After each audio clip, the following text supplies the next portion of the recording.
It's got, look in the white thing. In the white sleeve. Not yet. You're late later.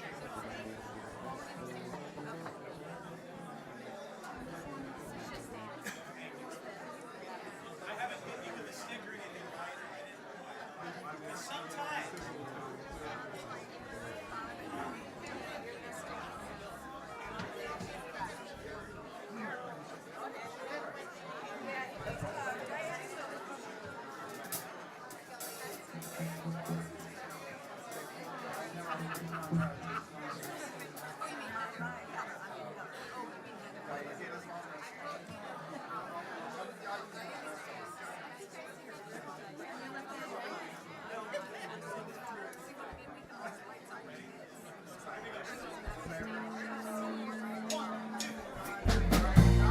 Good morning, Spiritual Life Center. Welcome to the SLC Sunday Experience. We're so glad you are here. It is Gratitude Sunday. We have the choir in the house, and your soul is welcome here. Let's sing about that. You're in the right place at the right time, just where you are meant to be. I'm in the right place at the right time. I am just where I'm meant to be. I'm in the right place at the right time. I am just where I am meant to be. In the right place, I'm in the right place at the right time. I am just where I am meant to be. I'm in the right place at the right time. I am just where I am meant to be. Oh, my soul. Oh, my soul is welcome here. Oh, my soul is welcome here. I am getting the message loud and clear. My soul is welcome here. Please join me in turning around and saying good morning to those live streaming. You're in the right place at the right time. I'm in the right place at the right time. I am just where I am meant to be. I'm in the right place at the right time. I am just where I am meant to be. Oh, my soul. Oh, my soul is welcome. Oh, your soul is welcome. I am getting the message loud and clear. My soul is welcome. Oh, my soul is welcome. Oh, my soul is welcome here. Oh, my soul is welcome here. I am getting the message loud and clear. My soul is welcome. I'm getting the message. I am getting the message loud and clear. My soul is welcome. My soul is welcome. Put your hands together. It's Gratitude Sunday. There's so much to be grateful for. I am thankful. No matter what color, what culture, sexual orientation, political or religious affiliation, one God with many hands, everybody's welcome here. I am getting the message loud and clear. My soul is welcome.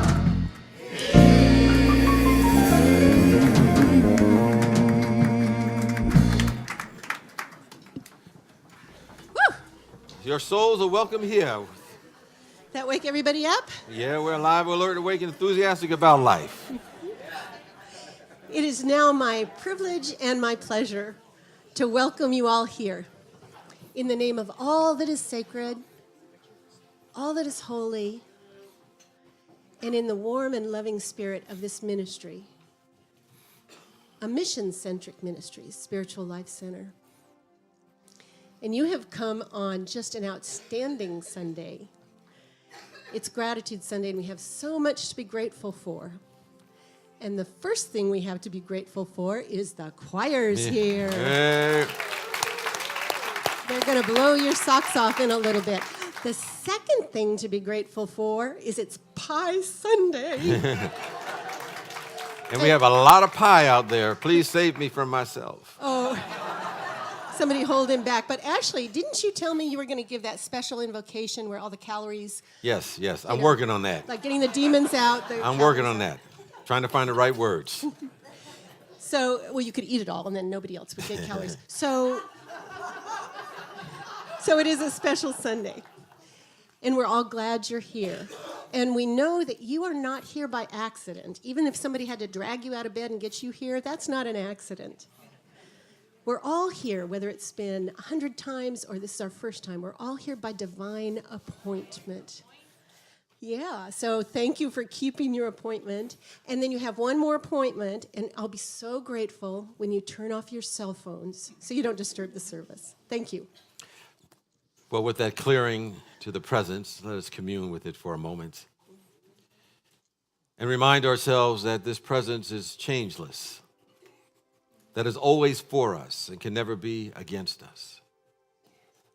It is a presence that we can turn to at any time because we live, we move, and we have our beingness in this presence.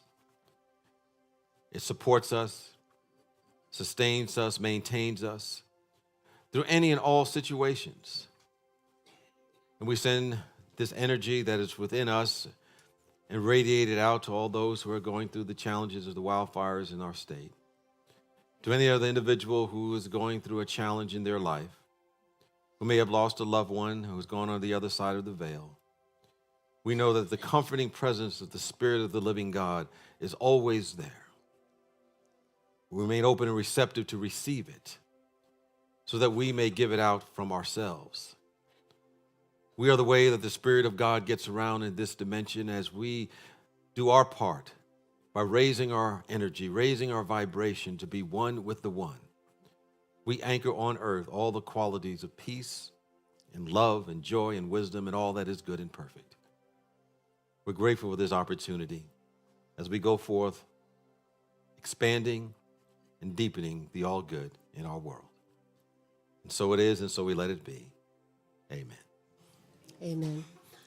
Now, we have a lot of people to thank today. Our first people have to do with the faith in action that we just completed. Reverend Deborah Phillips was instrumental, our program director, and she handled all the details from workbooks to registration. And I think there were like 15 groups, right? Yes. Of faith in action groups. So we want to thank her. And then all the people who were home hosts or facilitators or who participated in faith in action. Would you please stand? And let's just acknowledge that consciousness. Yeah. Woohoo! Thanks to all of you. And more thank yous. Yes, we do have more thank yous. More thank yous. We had an event this Friday night.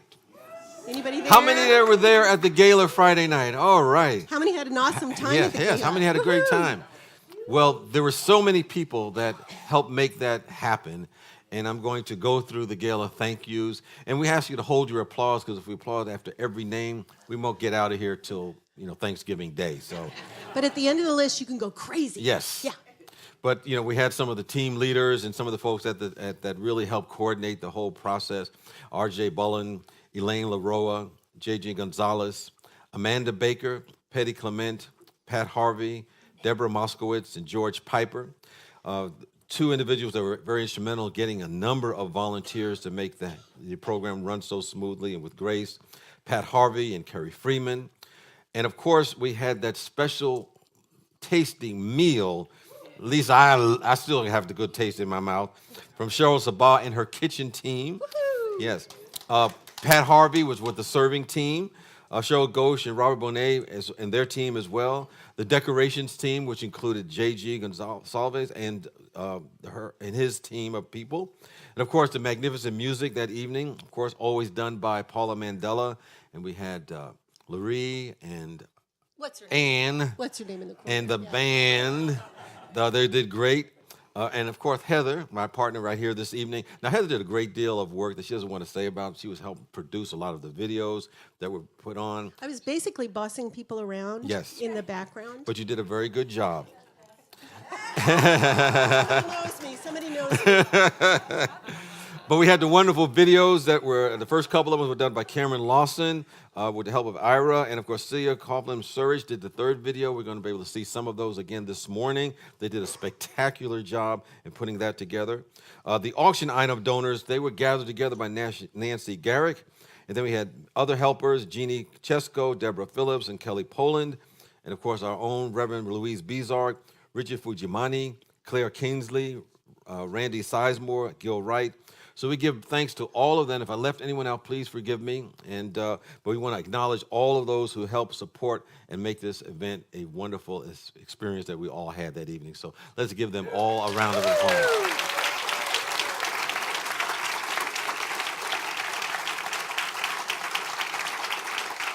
It really was a fun evening, though I've got to tell you the most fun happened in the kitchen. And what we did for you is we tested the food, and it was good. And then we tested it again, and it was good. And then we tested it again. It was tested like 15, 20 times before our sacrifice to you. Yes. So this Wednesday, we honor the eve of Thanksgiving with a ritual, our special service, which is Come to the Table Thanksgiving Communion. Reverend James will be there and Reverend Deborah. It's a really special sacred service. So come commune with each other and the divine in deep contemplation. The music will be by Paula and Ann. Soup is at 6 and program at 7. Paula? Yes, that's me. I would like to tell you, well, you probably have realized that we are heading into the holiday season. So I have been deep into the holy days already. We're getting the choir all ready for the candlelight services. And there is a part potentially for you, and that is to play the role of one of the characters in the nativity that we always present at our candlelight services. So there are 8 characters. We have Mary and Joseph, of course, and the baby Jesus, the star, the angel, the shepherds. The manger. The manger, yeah. Yes, the manger. All important places in the nativity story. So we're going to hold some auditions for these parts. It's a short monologue.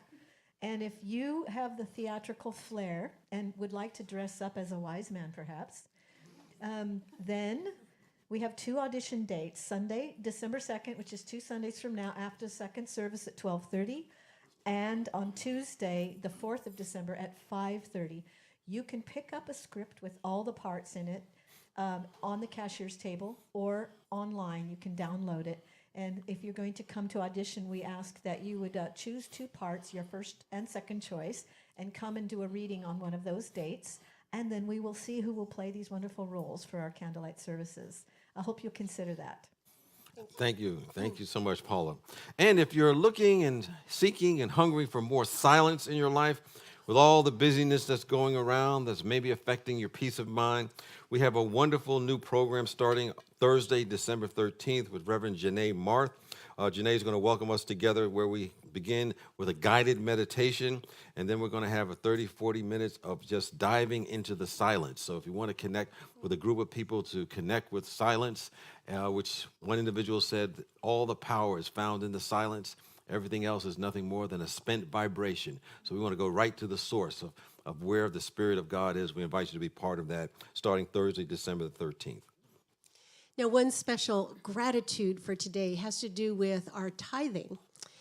In October, we were $17 short of $1.5 million, and in November, we hit $1.5 million in tithes to our community. Yes. That's all of us. And we have some people that are going to represent those organizations, but first, we're going to show you a video that we showed at the gala, all about our tithing and our giving and our serving. You are the heart, you are the hands, you are the voice of spirit on earth, and who you are. SLC was founded with a commitment to tithe 10% of its income to our community. In the past 20 years, through our tithing committee, we have tithed over $1.5 million to organizations in our community who care for the most vulnerable among us. Organizations who care for our children and elderly. Groups that help refugees settle and connect, find homes and employment. Organizations that shelter the homeless and feed the hungry. groups who assist children and adults with disabilities, educational opportunities for disadvantaged children, and groups that support inclusivity, equality, and justice.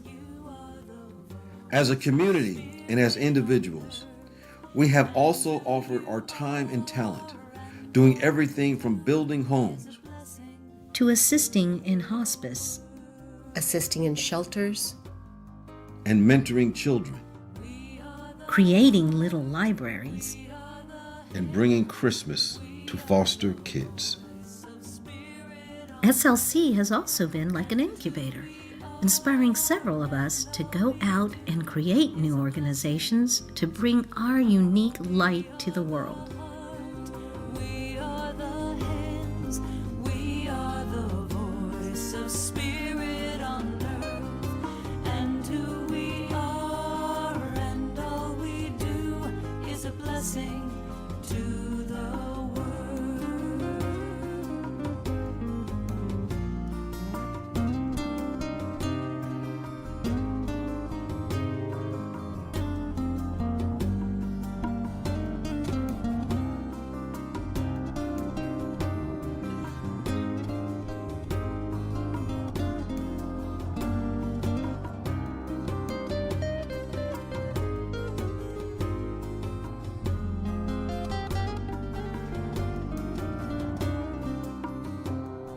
And if we've done all this in the past 20 years, what more will we do in the decades to come? I am the heart, I am the hands, I am the voice.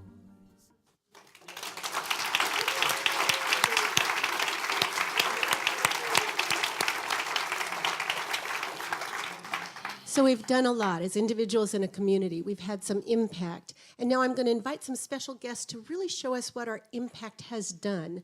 Reverend Faith Whitmore and Joyce Blue from Hope Thrives Here and Family Justice Center.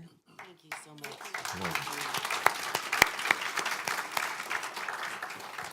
What a beautiful looking group you all are. It's especially meaningful to us that we have been given this opportunity to come in person to thank you for your generosity, for your spirit, for the many ways that you have impacted our community and our whole region by your generosity and your tithes. We're from the Family Justice Center, as she said, and our work is primarily with victims of domestic violence and elder abuse, human trafficking, sexual assault, and child abuse. By far and away, the most of the people that we serve are victims of domestic violence, and about 10 to 12 are victims of elder abuse, and a smattering of the other. There's too great of a need, which we will share, but what I want to say is it's a very collaborative program, so we don't duplicate any of the services that so many of the other good agencies and nonprofits in town are doing. We work together with them so that a victim only has to come to one place and get all the services that she or he needs. So we reach out, we partner with our friends here in the community. And Daniel, here he is. Daniel, one of our greatest partners and one of the most supportive, is Man Alive. And so we've been very blessed to know Daniel through these years and to receive all his support. So thank you.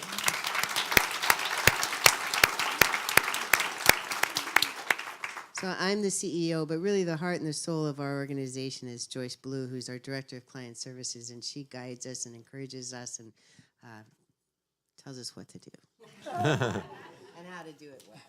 Well, first of all, I want to say thank you again to your choir. They're so beautiful. I was telling your leader here, I feel like I got taller after this first morning session. So thank you for that. I feel like I got a really good blessing this morning. But the Family Justice Center, like Faith said, we offer a variety of services under one roof. We have Sacramento Sheriff, Sac PD, the District Attorney, Adult Protective Services, the Safe Center, where we do safety assault forensic evaluations on children who've been abused. We have several agencies under the umbrella where a victim comes in and tells their story, hopefully one time. We have a team of attorneys. We have social workers to provide counseling. We have a great volunteer program if you'd like to volunteer, an internship program. We have a Camp Hope where we send kids to camp every summer. This year we got to send them for 2 weeks. These are kids who've been exposed to domestic violence, and they just get to be kids for a week. We have a Survivors of Voices group who offers input on our services. Your tithing was during Domestic Violence Awareness Month, and we really appreciate it. One of the programs that our Voices group does is our 100 Men, $100 campaign. It was our second year doing it. Daniel was there, as always. He always supports us. And the goal of that is to bring 100 men together to really talk about the important role that they play in the prevention of human trafficking, because they play a very big role. So your tithing went to support that, and we, from the bottom of our heart, sincerely thank you for that. We're a nonprofit, so we're run by funds, by grants and fundraisers, so every dollar really helps serve victims. Faith and I would love to invite you to come to the Family Justice Center for a tour. We have a table outside there that has some of our brochures and cards. We'd love for you to have a tour if you'd like to volunteer or just know more about our agency. We would love to welcome you. The Family Justice Center belongs to all of you. We run it, but it belongs to Sacramento County. So thank you so much for your support. And again, thank you for inviting us. I feel like, I don't know, maybe I need to come every Sunday or something.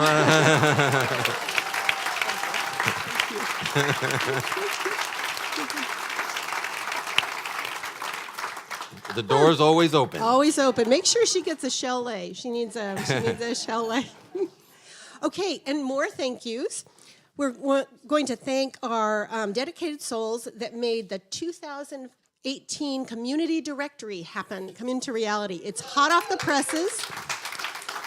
The team lead on this was Tess Keene, and Elaine LaRoa helped, Amanda Baker, Leslie Leggio, Tina Bakley, Heather Estay, RJ Bullen, and the lovely volunteers from the Women of Spirit who handled those photo shoot days. So if you have your photo in the directory, go ahead and go pick up your very own copy. If you'd like a copy, we have a limited number of additional ones, and you can purchase one for $10, but they're out there. So I think you're going to be put on a list. I'm not sure. Anyway, keep your fingers crossed you get a directory. But if your photo's in there, there's one for you. And we want to acknowledge some important people here this morning. Our ambassadors, our board of trustees that are here this morning, as well as our prayer chaplains. If they would stand, we can acknowledge you. And of course, the ambassadors are wearing the rainbow ribbons. And they are here to direct you, answer questions that you may have about Spiritual Life Center, let you know how you can get connected with our community. So we're grateful for their presence. Also, our board of trustees are wearing the purple ribbons. They are wearing on their name badges, and they serve 3-year terms here as helping Spiritual Life Center guide and shape the oversight and direction of our community. And they're also here to answer questions that you may have about our community. And of course, the important work that is being done by our prayer chaplains. They're here to hold us in confidential prayer during this human journey, whether we're going through challenges, whether we're going through joys. They will hold that consciousness for you, and they're wearing the white stoles. We thank them for their service, and they're available to pray with you immediately after the service, either here in the sanctuary or in the courtyard. So thank you so much for your service to Spiritual Life Center and our world. And now, if you're here for the very first time, in just a minute, I'm going to ask you to raise your hand. I'm not going to ask you to dance or sing or do anything like that. Just raise your hand. But you can if you want to. If you're inspired. But what we want to do is give you ways to connect with this community. So we're going to give you a welcome card, and if you fill out that card and put it in the offering basket, we'll connect with you. Or you can take it to the welcome table out in the courtyard, hand it in, and they'll give you a gift. And what else? Oh, so now you do raise your hand. Yes. If you're here for the first time, come on. Raise your hand. Any first-timers Raise here your this hand. morning? First-timers? Any first-timers? Up, over. We got the few up front. These two up Okay. here. Okay, good. Well, thank you for being here. You'll get a chalet, and on that chalet it says, "We believe we are spiritual beings having a human experience, and there are many paths to the one God." And so we welcome you on your path, and thanks for joining us. And now let's stand, And welcome just each other. Greet each other. Say, "You look marvelous. Glad you're here."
looking very beautiful today.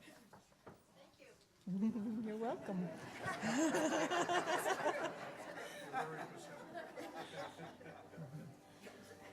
So as we have been doing for several months, we've been, as a community, exploring some of our triggers that hold us back from living with nothing and no one against us. So we've been speaking those out loud together, along with all those beautiful qualities that we've come here to be.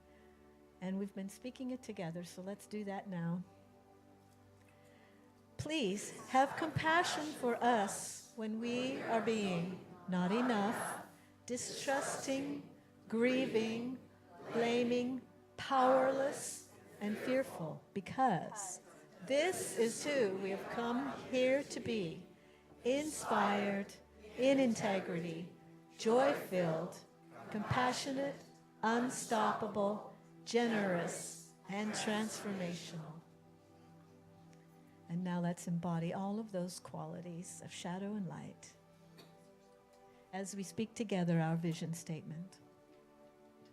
Spiritual Life Center is a loving, vibrant family that welcomes home all people and accepts everyone, no exceptions, weaving ancient spiritual traditions with emerging wisdom.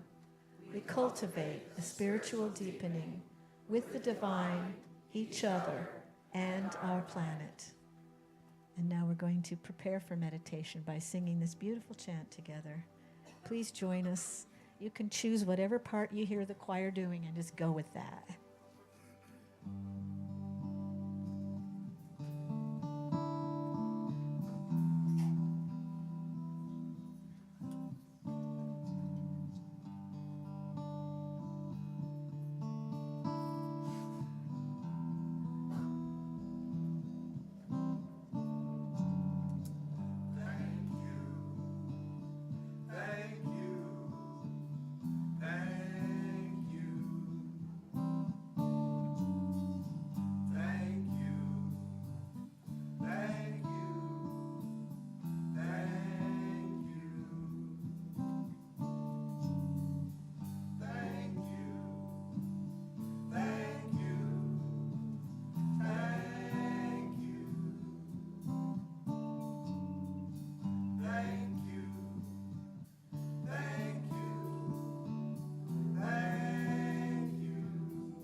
So let us move into this time of quiet and contemplation by taking a slow, deep breath. Inhale slowly and exhale even more slowly. Calm your mind and your body. And with each breath now, allow yourself to release any tensions or concerns relaxing into the sanctuary of your heart.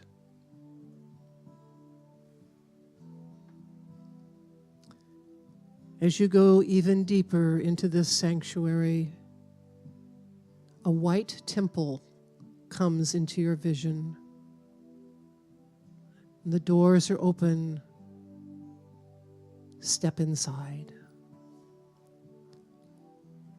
As you pass over the threshold into a round room that is diffused with light, a soft voice says, "Welcome to the Temple of Gratitude. Here there are 3 altars, each leading to the next, forming a spiral path to the great altar in the center. Each altar carries a name, a symbol, and a flower. Here you can offer gratitude for all the aspects of your life.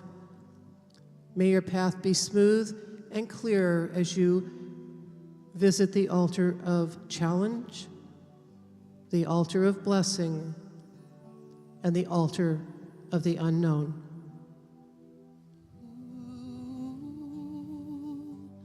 Thank you, thank you, thank you. A red flower lies on the first altar, and the symbol hanging above it is a teardrop. This is the altar of challenges. Step up to the altar now. Put your hands on it. Take a breath. Offer up deep gratitude and thanks for all the challenges that have come your way. Ask to see the gift in each one.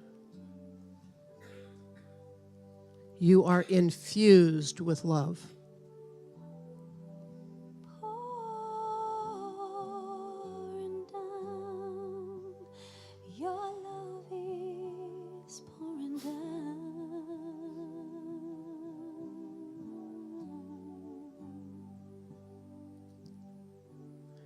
Taking the red flower with you, move to the next altar. Here is a green flower, and the symbol of an open heart hangs over the altar. This is the altar of blessings. Step up to the altar now. Place your hands on it and take a breath. Offer up your deep gratitude and thanks for all the blessings that have come your way and for all the blessings you have brought to others. Ask to become more aware of the joys of life. You are filled with love. Pouring down, pouring down.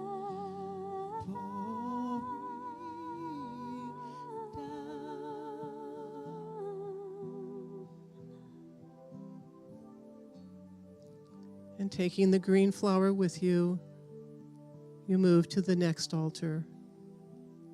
Here you find a purple flower, and above the altar hangs a large question mark. This is the altar of the unknown. Step up to the altar, place your hands on it and take a breath, and offer up your deep gratitude and thanks for all that is still to come, blessing and challenge. Ask for strength and courage to walk into the unknown. You are filled with love.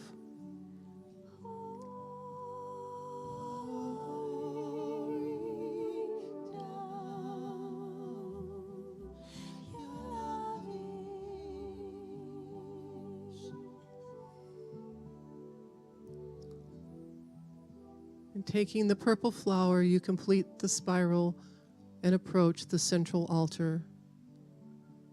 A small circle of light glows in the middle of the altar. Slowly, prayerfully, thankfully, you set each flower down inside the circle of light. The flowers merge into one magnificent white rose of light. And you bring the rose up to your heart center, and it just melts into your heart and fills you with light, and you are healed, and you are filled with love.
This is the second time I heard them today, and I tell you, I still am buzzing every time I hear.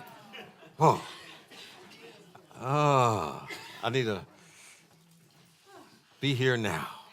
They took me to another place there for a moment.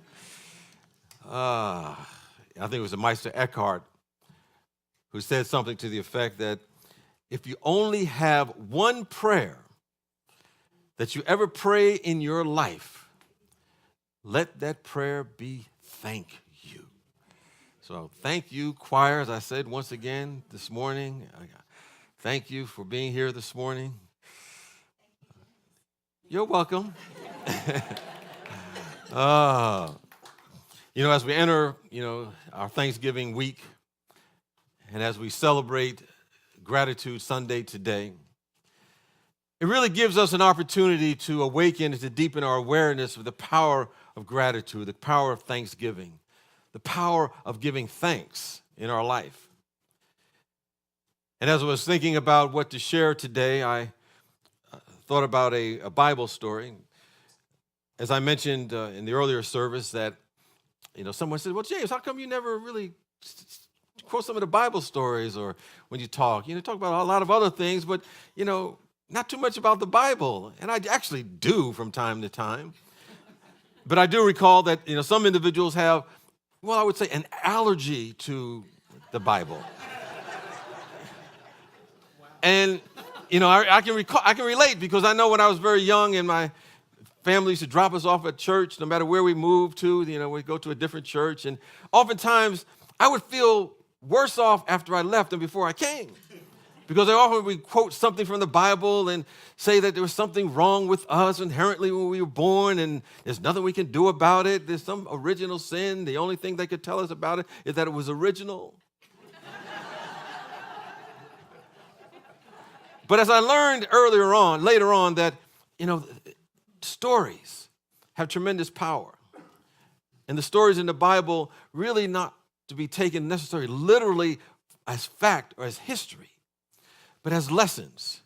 And that all the people in the stories, all the events that have taken place really reflect something going on within us. In other words, we're talking about the metaphysical, the symbolic of our own possibilities for spiritual growth, development, and unfoldment. And so on this Gratitude Sunday and this Thanksgiving week, I thought I'd read a story and utilize that for the basis of the message for today. Most of us are familiar with it, but I'll read it in total. And it comes from the Gospel of Matthew, the 14th chapter, 13 through 21, if those want to look it up. And it says that now Jesus heard this. He withdrew from there in a boat to a deserted place by himself. But when the crowds heard it, they followed him on foot from the towns. When he went ashore, he saw a great crowd. And he had compassion for them and cured their sick. When it was evening, the disciples came to him and said, "This is a deserted place, and the hour is now late. Send the crowds away so that they may go into the villages and buy food for themselves." And Jesus said to them, "They need not go away. You give them something to eat." And they replied, "We have nothing here but 5 loaves and 2 fish. And he said, "Bring them to me." Then he ordered the crowds to sit down on the grass. Taking the 5 loaves and 2 fish, he looked up to the heaven and blessed and broke the loaves and gave them to the disciples. And the disciples gave them to the crowds. And all ate and were filled. And they took up what was left over of the broken pieces, 12 baskets full. And those who ate were about 5,000 men, besides women and children. So that scripture really led to this title for this talk today, which is Bless and Multiply. Or as we like to say for short, BAM. Bless and multiply. That's when you hear the word BAM, just think bless and multiply. And if you want to think, some may have heard the word wham bam, what that really means is wholeness, health, always manifesting, bless and multiply it. Bless and multiply it. Now, the interesting thing about that story, that scriptural reference, is the only story found in all 4 of the Gospels. They all agree upon that story. And Jesus supposedly stood and had compassion upon the multitudes and decided to feed them. And the disciples said, well, we're in a deserted place. We can't go out and get any food anywhere nearby. There's no 7-Elevens. There's no takeout. We don't have any Uber Eats or anything like that to bring some food into the folks. They're in this desert. It's a wide open place. And when you see a desert, it's no obstruction. There's no clutter at all. It means that whenever there's a desert, we're going through something. We can't really see our way out. We don't really see the end.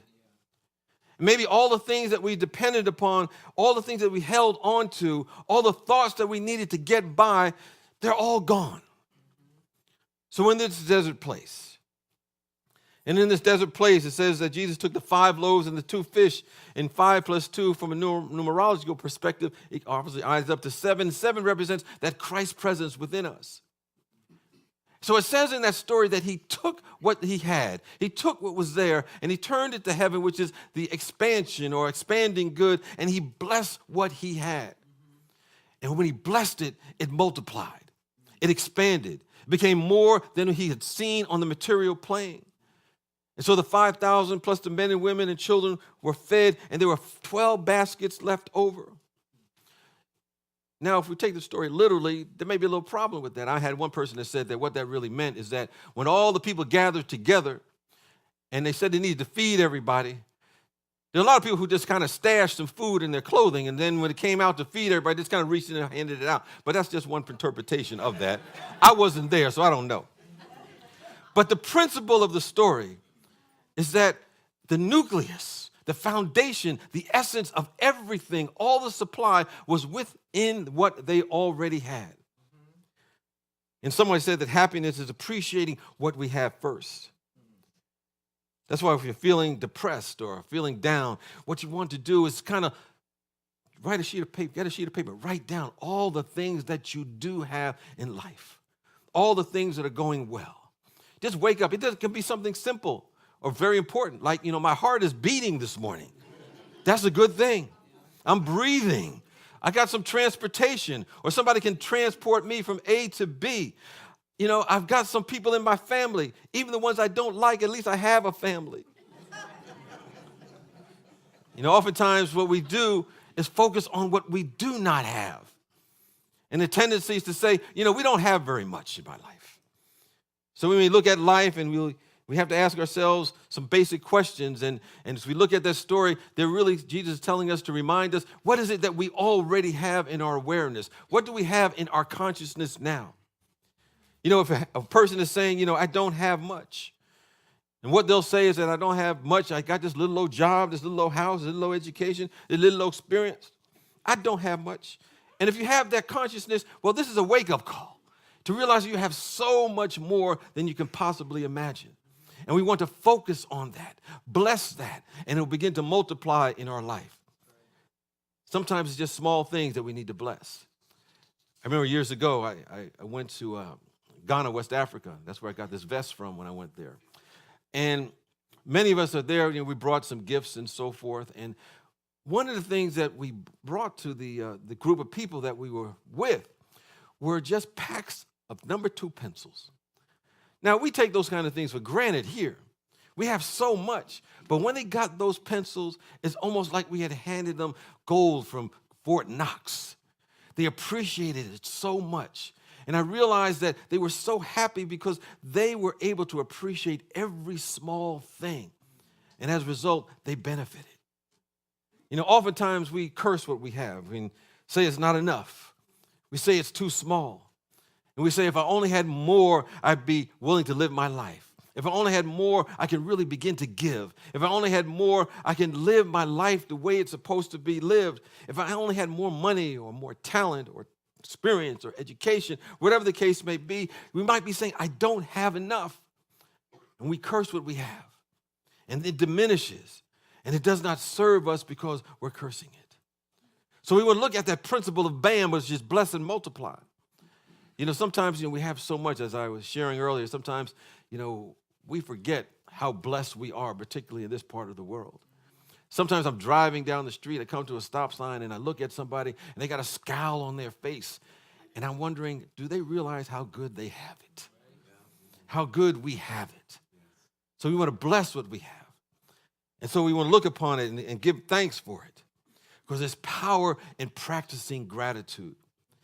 There's a writer by the name of A.J. Jacobs. And he wanted to have more gratitude in his life because he was saying that he was spending half of his life annoyed and the other half angry. And he's somewhere along the way, he knew that, he couldn't hold anger and gratitude in his head at the same time. It couldn't be done. It's impossible. As I was saying once before, that it's like trying to, skip and frown at the same time. I don't know if you ever tried that, skip around and then try to hold a frown on your mouth at the same time. It can't be done. It's like trying to have two things occupy the same space at the same time. So he knew he needed to go beyond just saying thank you for the sun rising and waking up for another day for his kids and all of that. He needed to have some intense gratitude. And he knew that there was a lot of benefit from gratitude. All the research shows that, people with gratitude and thanksgiving awareness have a better outlook on their future. They're more optimistic. There's less medical complaints and significantly less for those who wrote gratitude journals every day against a group that didn't. There's more generosity they have in their life. They have more friends, more substance, and better health. And so it acts as really as a miracle drug. So what he decided to do was go on a journey and amplify his gratitude. And at the end of the journey, he wrote a book called Thanks 1,000. Now, he was a person who loved coffee. I don't know if you know people like this or maybe one of those individuals that when you get up in the morning, you must have your coffee. There's some individuals, if they do not have their coffee, it's going to be a bad day all day long. I knew a friend who had to have that cup of coffee, and the store was closed that morning, the coffee shop, and he went half across town to make sure that he got that coffee. He was going to call in sick for work if he didn't have that coffee that day. So he was one of those people who loved coffee that much. And he set out to say thank you in person to 1,000 people who helped create that single cup of coffee he had every day. So he went to the barista who poured the coffee and said thank you. He thanked the owner of the coffee shop. He flew all the way to Colombia to thank the farmers for growing the coffee beans. He thanked the truck drivers who carried the coffee to the city that he was living in. He even thanked the owner of the warehouse that stored the coffee. He went to all of these people, and he even thanked the people who provided the water that he could brew the coffee in. He thanked the CEO of ExxonMobil for making the oil that supplied the transportation to get the coffee to where he was. In the end, he thanked 1,000 people. Now, he said it was hard, which I can understand. And he constantly went back to remind himself of the benefits of the thank you. He went to that extreme in order to thank everybody who provided that one cup of coffee for him every day. And as a result, his life changed. As a result, it got better. The complaining went down. The annoyances that he had began to dissipate, as well as the anger began to diminish. Now, you don't have to go to that extreme to get the benefits of gratitude. I'm here to tell you. Thank God for that. Sometimes we just want to try something very simple. When we think we don't have something in our life, when we think something is lacking in our life, we want to reinterpret that. We want to rename that. We want to re-look at that and realize that when we think we have a need, what it really is telling us is something that we think is outside of ourselves. And so we go trying to get it. But really what need means is that we need to bring something in us out that is not there. So we re-qualify that, we rename it. It's no longer something outside of ourselves, but we have to try to get. I remember when I was in college, and I went to a very, very competitive college, and when you get there, You know, you think you know everything, and then when you get there, you realize that you're the dumbest individual in the whole class. And, you know, I was around people who, you know, went to prep schools and boarding schools, had all the privileges. And so I was feeling like an imposter. And I was feeling a little depressed. I was feeling inadequate.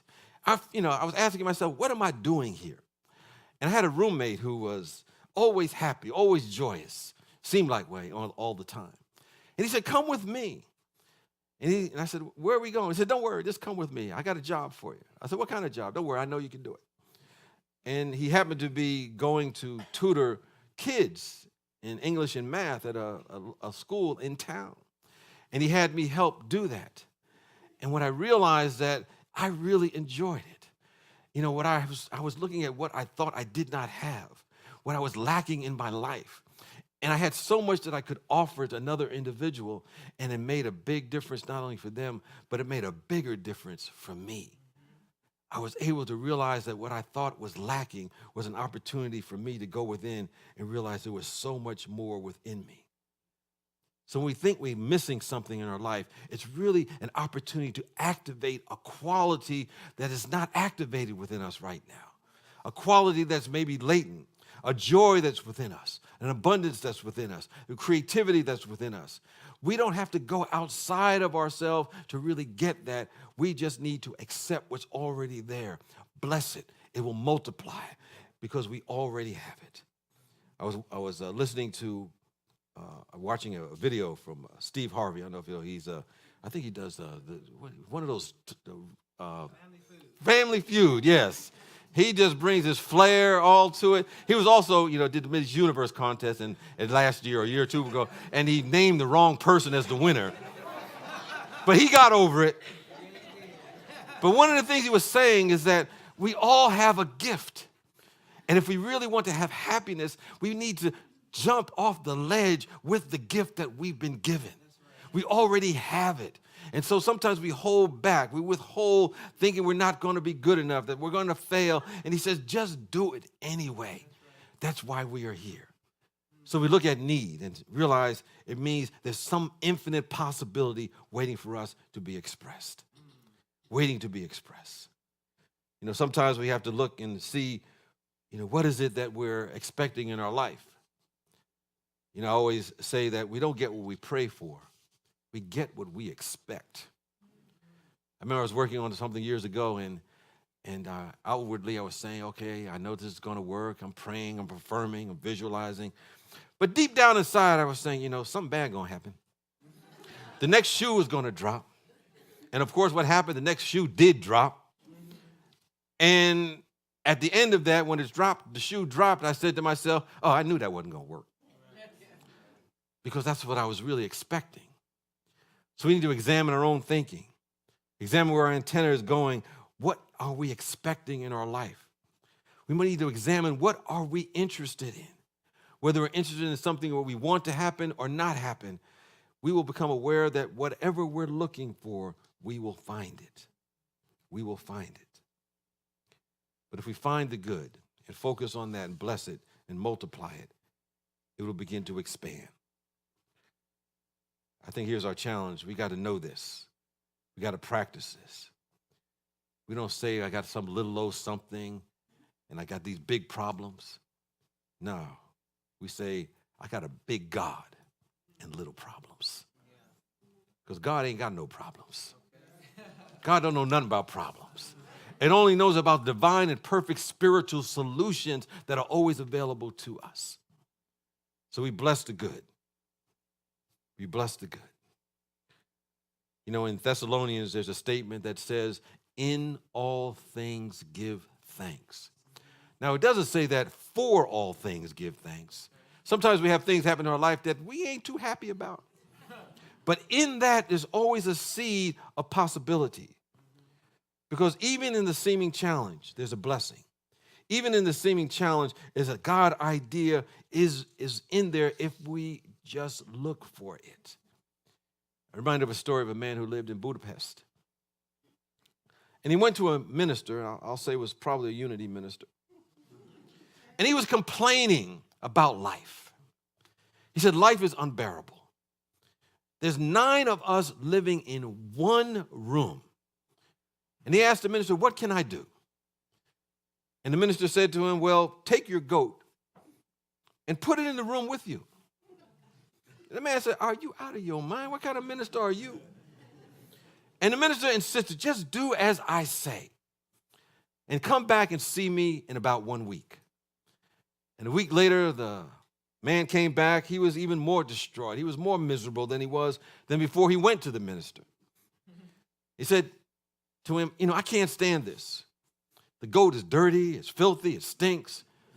And the minister said, well, go home, let the goat out, and then come back to see me in another week. And a week later, the man came back. He was radiant. He was happy. He was joyous. He was uplifted. And he says, we're so happy. Life is beautiful.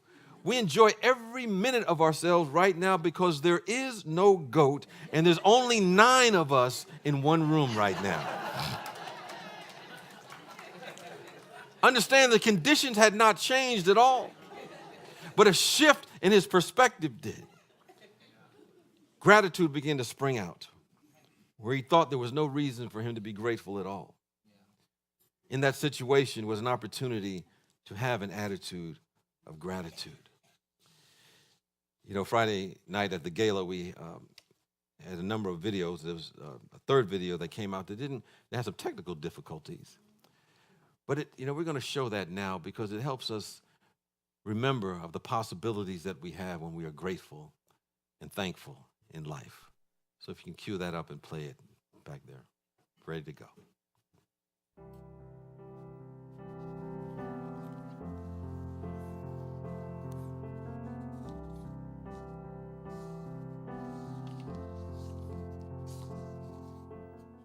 Imagine for a moment that you're living in a world in which you are divinely supported, and you are. You're living in a world in which you have unlimited resources because there are. You live in a world in which everything is conspiring for your good because it is. And here we accept that so that we can be those creative agents of the Spirit of God in this world. Right now we're here to reveal our unique talents and gifts. Gifts of beauty, gifts of love, gifts of poise, gifts of confidence. And if we can imagine that, understand that that world that we have imagined is more real than even our imagination. That the Spirit of God has created that better us that we have not even thought of yet. As we begin to operate from that point of view, describing our day, describing our world as an opportunity to grow, develop, and unfold. We'll look around, and out of the woodworks will come divine love. What will come is divine support. What will come is everything. Unlimited opportunities to express ourselves, because that is the truth, regardless of what the messages that we see from the outside world. We accept that. We say thank you, God, for that. The teachings that we have, the New Thought Engine Wisdom teachings that we're part of, is about giving you and me back to ourselves. That within us, there's a dynamic creative power. There is a divine loving presence that you and I must come to know intimately. So we're moving from the consciousness from headlines to the heart lines. We're moving into the consciousness of happily even after whatever takes place in the outside world.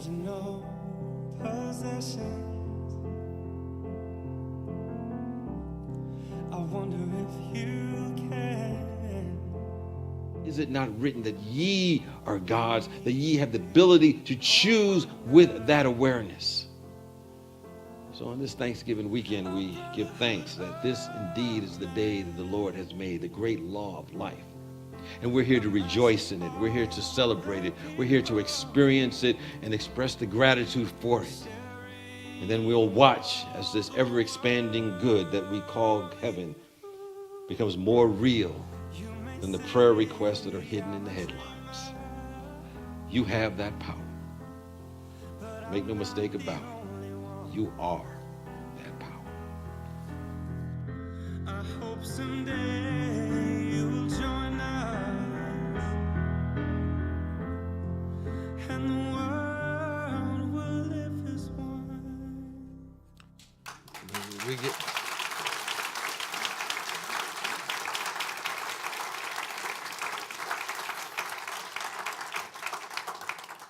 And with that, we say thank you, God.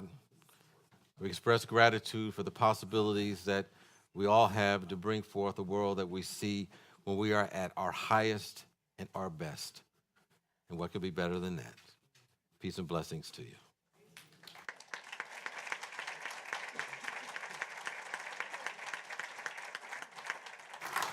And now as we prepare to receive our gifts and offerings, we give from a consciousness of appreciation, gratitude, and thanks, knowing that we can never outgive this presence that we call God, this presence that is beyond human understanding, but is always supporting us. And the principle is that whatever we give out begins to come back to us, maybe in different forms, in different ways, and from areas that we never thought of, but it's unchanging, and we can always depend upon it. And so with that realization that we're supporting this community, supporting others outside of us, such as our tithe recipients, let us say our offertory blessing together. Divine love, as me, blesses and multiplies all that I am, all that I have, and all that I circulate. Thank you, God.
Give thanks, give thanks, give thanks. When nothing's going right and everything is going wrong, that's when you gotta learn to give thanks. Oh, in everything I thank you, God.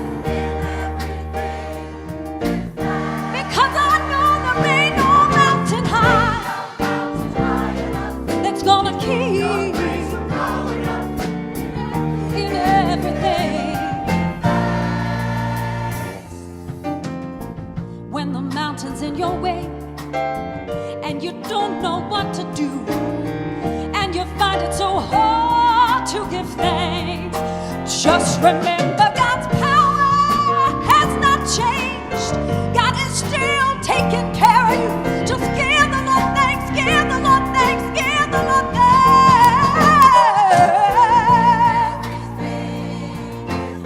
Oh, in everything I thank you, God.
just can't carry on.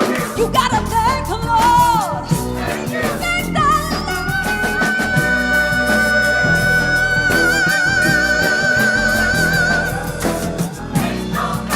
Ain't no mountain high.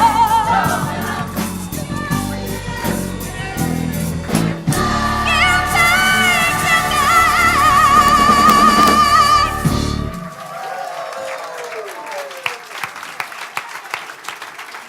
Hey. All right, I think we'll take that for the rest of the week. We should be good. Give thanks. And we give thanks and express gratitude for the gifts and offerings that have been given by everyone here today. And beyond the physical gifts of money, we give thanks for the consciousness, give thanks for the possibilities of each person's spirit here, because this is what's going to make a difference in our world as we jump into our own gifts and anchor them into our world. For this and so much more, we're grateful and thankful as we go forth doing our part to transform our lives and ultimately our world. Amen.